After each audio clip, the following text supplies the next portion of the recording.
Mystery. Mystery po. So, di ba bigla ka nilang, di ba in a group, kakapasok lang, maramdam mo na, ay, alam mo, ang gaan ng pakiramdam ko sa kanya. Because friendship is always a mystery. Hindi mo siya pinipili, pero kusa siyang darating.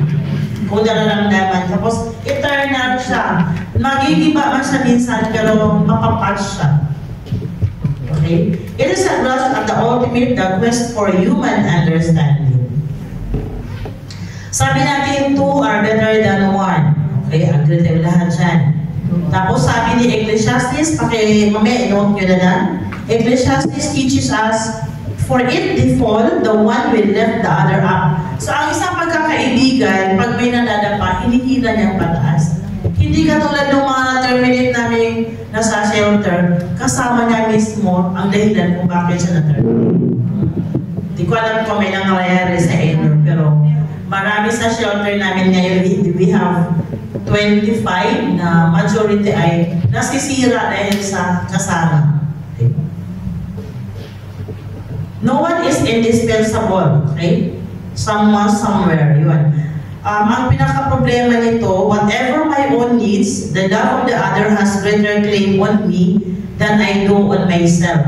Kung pagkakaibigan talaga ang meron kayo sa inyo, our friends depends on us and vice versa. To have a friend is to acknowledge that some part of someone's life which have held tenderly, trustingly in our own hands might will die with us. Diba? Pag may umalis, kahit sabihin mo, magpo-for good na siya, pero meron pa rin nawawala kasi friend mo nga siya. Even in a group, pag may nagpo-for good, nalulungkot ka kasi meron kang connection sa kanya. Where does grief come from? Dito yung explanation. Kung may namatay. Actually, pag may namatay, hindi sila may problema eh. Tayo. Kasi tayo yung inabandon. Tayo yung iniwan. Okay? And then, only friendship can really save us from our own smallness. Okay? Agree ba kayo? Yeah. And then, tatanungin muna natin mga sarili. What exactly is a friend? Is friendship really possible? Is friendship a necessary good or simply a social life? Is friendship a social filler? Is friendship spiritual? Isn't it God alone is enough? What if anything does friendship have to do with the living life forever on the brink of becoming? So ito yung mga tanong na kung malalim ang pagkakaibigan ninyo, dapat alam nyo, ma-define nyo na kung ano yung kaibigan. Diba? Sige. Move. There is a long answer, okay? With what friendship has to do with personal development. Ang isang pagkakaibigan, na-develop yung bawat isa, ibig sabihin may friendship na namumuo. Okay? Everything, kasi lahat ng aspeto, yun na nga yung maka-Diyos, makatawa, makakalikasan, na-develop yan pag may friendship na nabuo sa group or whatever friendship you have. The long answer comes in the slowly dawning awareness that once we are loved, we have an obligation to live as best we can. Kung mayroon kayo, kung pakiramdam nyo, mahal kayo ng ka-group nyo, mahal na kayo ng kaibigan nyo, di ba ayusin mo yung buhay mo? At dito nakukuha yung may napaliwala siya, pero dahil sa pagmamahal na isang kaibigan, babalik siya doon sa katinuan eh. Ito ibig sabihin niya. Once we have discovered the love that doubles life but does not consume, we must live so that the other who walks by the light within us as well as the light within herself may not proceed befuddled or unable to think clearly by our own failure to illuminate the way. Parang kung sulit yung friendship nyo, kahit nagkakaroon siya ng problema towards the end or towards any moment, kaya niyang bumalik kasi mararamdaman niya nandyan kayo o nandun kayo. So ang tanong ko sa inyo, ilan ba ang mga friends nyo na steady talaga sa group? Kasi may mga group na, di ba, papasok, lalabas, parang hindi nakaka-hold. Parang walang attraction, yung gano'n. The love of a friend comes always with a lantern. Siya yung parol na dumidiliman yung iba, pero dahil lantern ka nga kaibigan, bumabalik sa inyo. Okay? By love, I'm not talking about passion. So if in one energizing sense or another, minsan, be a fortifying dimension of any deep and good relationship, that is friendship. By love, I am talking about the process of melting into the life of one another, in which that fills our souls, open our hearts, and stretch our minds, and all the while claiming nothing in return. Marami pong kasing fake na friendship eh. Yung iba, pag in-need, nandun. Pero pag no-need, wala. Wala siya. So, friendship is the process of opening ourselves to the other, to the wisdom of the other. Kayo ba ganon? Kasi pag pumasok ka sa isang pagkakaibigan, handa ka na ibuksan yung iyong. Para ba, I can learn from her and you can learn from me. Parang two-way process.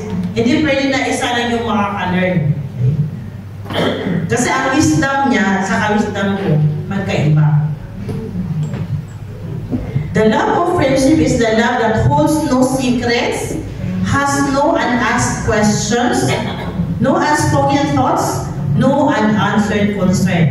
May I ask po, kayo ba, sinong may mga best friend kayo, di ba? Wala ba kayong sekreto na tinatago sa kanya? Mayroon! Naisagot? Naitanong? Naitanong nyo na ba ang mga tanong na hindi dapat nyo tanungin? Nasabi mo na ba yung guni-guni mo sa kanya or wala ka ng concern kasi friend?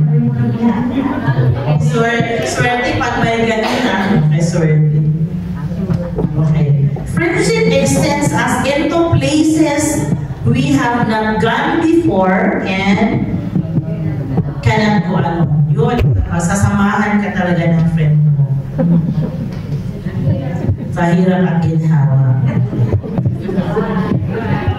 Pero may mga friendship din na ang asawa lumipat sa friend, di ba? I'm not so sure, ito yung experience ko.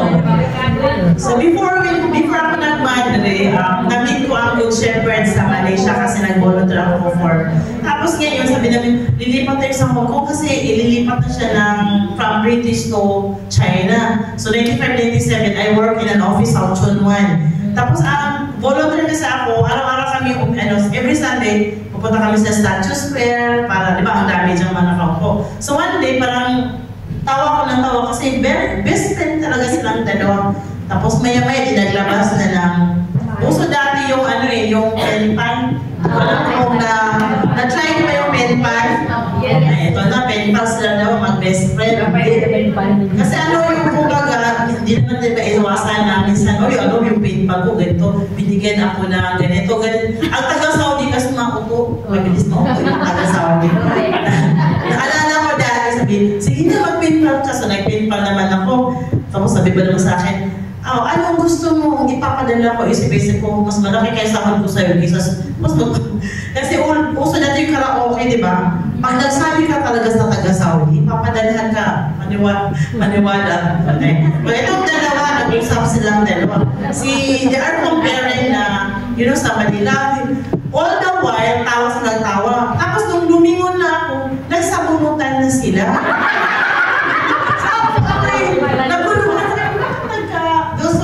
Nagiging ako marites. Yun pala, yung pinpan ng kanyang best friend, asawa niya.